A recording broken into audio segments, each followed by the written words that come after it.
नमस्कार दोस्तों, मैं राकेश कुमार आप सभी का आपके अपने YouTube चैनल तैयारी जीत की बाई आर के सर में स्वागत करता हूं।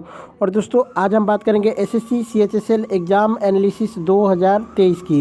जी दोस्तों 17 मार्च 2023 को एसएससी सीएचएसएल के फर्स्ट शिफ्ट का एग्ज़ाम ख़त्म हो चुका है और फर्स्ट शिफ्ट के 100% रियल क्वेश्चंस लेके हाजिर है। इस बात पे वीडियो को लाइक ज़रूर करिएगा दोस्तों, और जिन्होंने पहली बार विजिट किए हैं अभी से अभी जाकर चैनल को सब्सक्राइब कीजिए, क्योंकि यहाँ पे 100% रियल क्वेश्चंस का एनालिसिस मिलता है।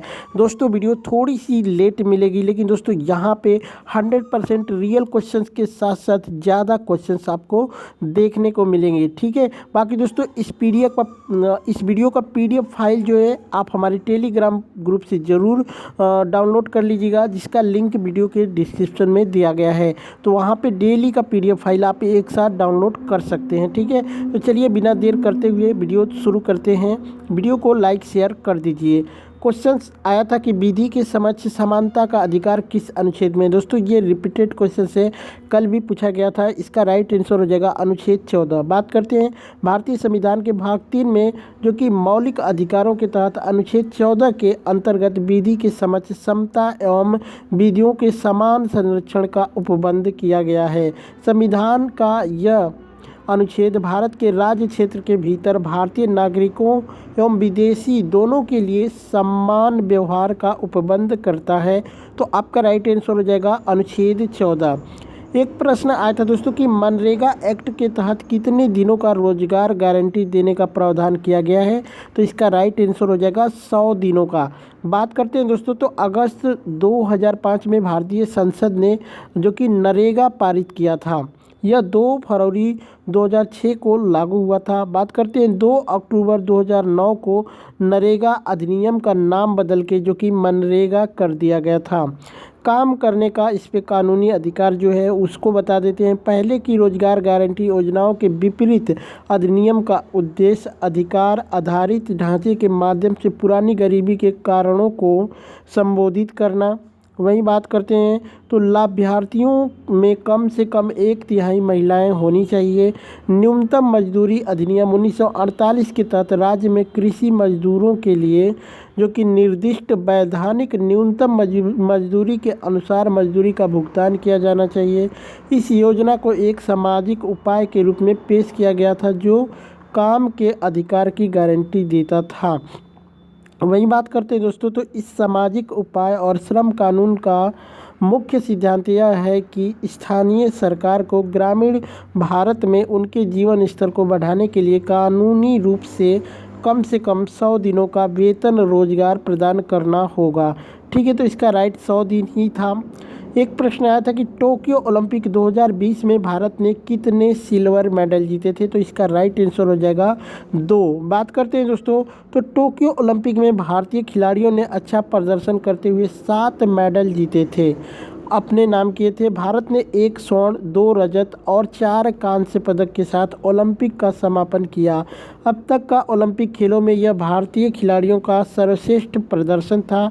वही बात करते हैं दोस्तों, भारत के टोक्यो 2020 के पैरालंपिक खेलों के पदक विजेता भारत ने टोक्यो पैरालंपिक में कुल 19 मेडल जीते थे, जिसमें 5 स्वर्ण, 8 रजत और 6 कांस्य पदक शामिल हैं। निशानेबाज अवनी लखेरा जो कि 2 पैरालंपिक पदक जीतने वाली पहली भारतीय महिला भी बनी हैं, तो इनको भी याद रख लीजिएगा दोस्तों। एक प्रश्न आया था दोस्तों कि आंगनवाड़ी कार्यक्रम किस मंत्रालय के अंतर्गत आता है। तो महिला एवं बाल विकास मंत्रालय के अंतर्गत आता है दोस्तों। ये केंद्र सरकार के द्वारा मतलब इसको शुरू किया गया था 1975 में। ठीक है, इसको केंद्र सरकार ने 1975 में इसकी शुरुआत की गई थी, और बच्चों में जो कुपोषण था उसको कम करने के लिए इस योजना को शुरू किया गया था। ठीक है, चलिए नेक्स्ट क्वेश्चन देखते हैं।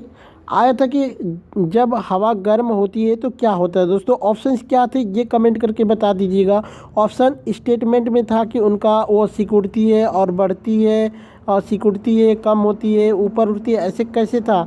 या फिर पूछा गया होगा कि क्या बढ़ता है, तो मतलब उसमें दिया होगा।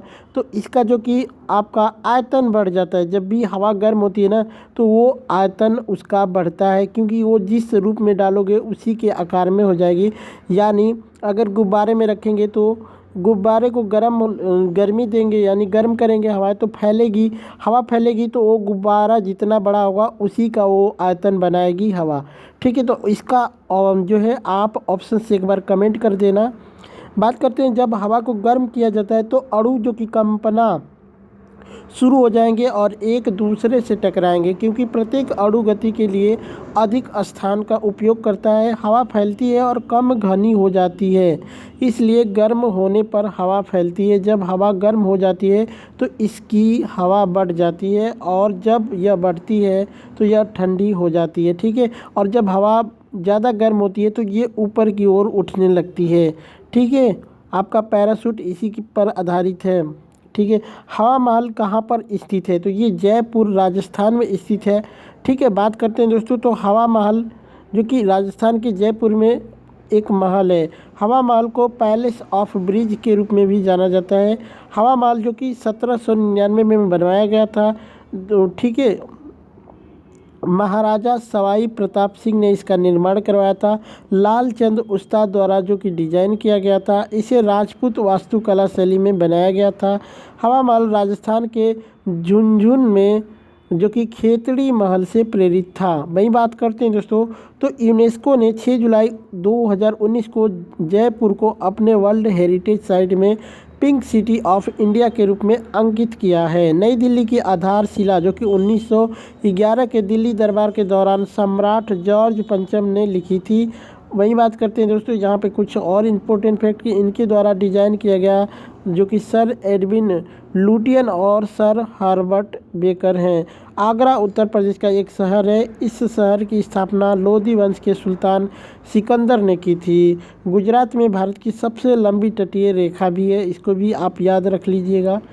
एक प्रश्न आया था कि मोहिनी अट्टम में किस भगवान की पूजा की जाती है, किस भगवान के लिए किया जाता है, तो इसका राइट आंसर हो जाएगा विष्णु भगवान के लिए। बात करते हैं, तो यह मुख्य रूप से महिला नर्तकियों द्वारा किया जाता है। मोहिनी अट्टम जो कि आमतौर पर विष्णु के स्त्री नृत्य की कहानी सुनाता है। एक प्रश्न आया था कि हर्षचरित पुस्तक के रचयिता कौन है, बाण भट्ट हो जाएंगे दोस्तों।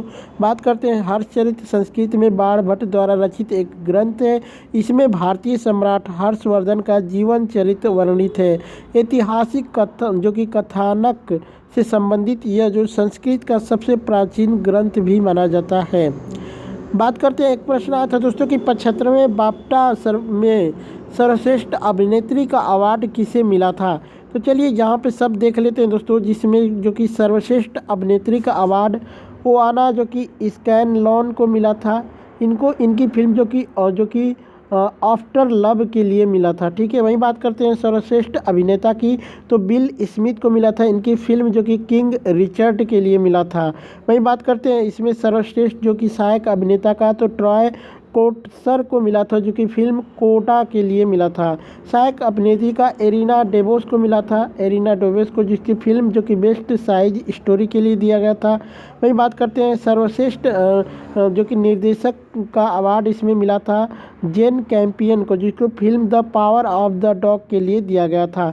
वहीं बात करते हैं दोस्तों यहाँ पे सर्वश्रेष्ठ डॉक्यूमेंट्री फिल्म जो कि समर ऑफ सोल को दिया गया था। वहीं ब्रिटिश जो कि short film The Black Cop को दिया गया था। वहीं बात करते हैं दोस्तों, तो एनिमेटेड फिल्म जो कि इनकैंटो का अवार्ड दिया गया, एनिमेटेड फिल्म का सर्वश्रेष्ठ एनिमेटेड फिल्म का अवार्ड जो कि इनकैंटो को दिया गया है। वहीं बात करते हैं दोस्तों, सर्वश्रेष्ठ कॉस्टिक फिल्म का अवार्ड जो कि बेस्ट साइट स्टोरी को दिया गया है। वहीं बात करते हैं सर्वश्रेष्ठ जो कि ठीक है, सिनेमेटोग्राफी फिल्म का, तो ये ड्यून को दिया गया था। ठीक है, ड्यून। वहीं बात करते हैं बेस्ट जो सर्वश्रेष्ठ एडिटिंग का अवार्ड जो कि नो टाइम टू टॉय को दिया गया था, जिसको टॉम क्रॉस एवं इलियट ग्राहम कहा जाते हैं। ठीक है, तो इसका राइट आंसर हो जाएगा नो टाइम टू टॉय। ठीक है, तो इससे रिलेटेड मैंने सभी चीज़ें बता दी है दोस्तों, इसको याद कर लीजिएगा।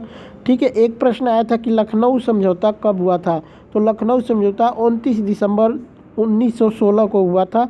बात करते हैं तो लखनऊ समझौता दिसंबर 1916 में लखनऊ में आयोजित दोनों दलों के संयुक्त सत्र में भारतीय राष्ट्रीय कांग्रेस और मुस्लिम लीग के बीच में समझौता था।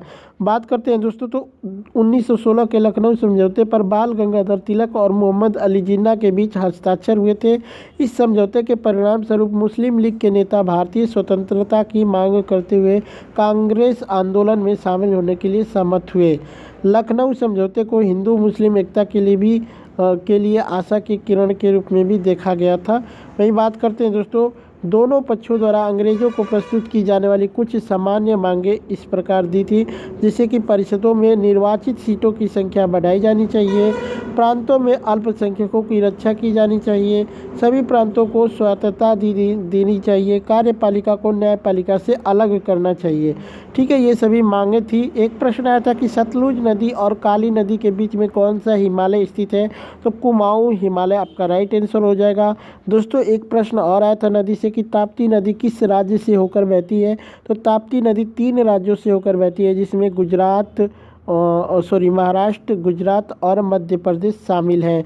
ठीक है, बात करते हैं दोस्तों तो ताप्ती नदी अरब सागर में गिरने से पहले पश्चिम की ओर बहती है। नदी की लंबाई जो कि 724 किलोमीटर है और यह 3 अलग अलग राज्यों जैसे कि महाराष्ट्र, गुजरात और मध्य प्रदेश से होकर बहती है। ऑप्शंस में क्या थे कमेंट करके एक बार बता देना। सैफ अंडर 18 महिला फुटबॉल चैंपियनशिप किसने जीता है, तो ये जो भारत ने जीता है दोस्तों।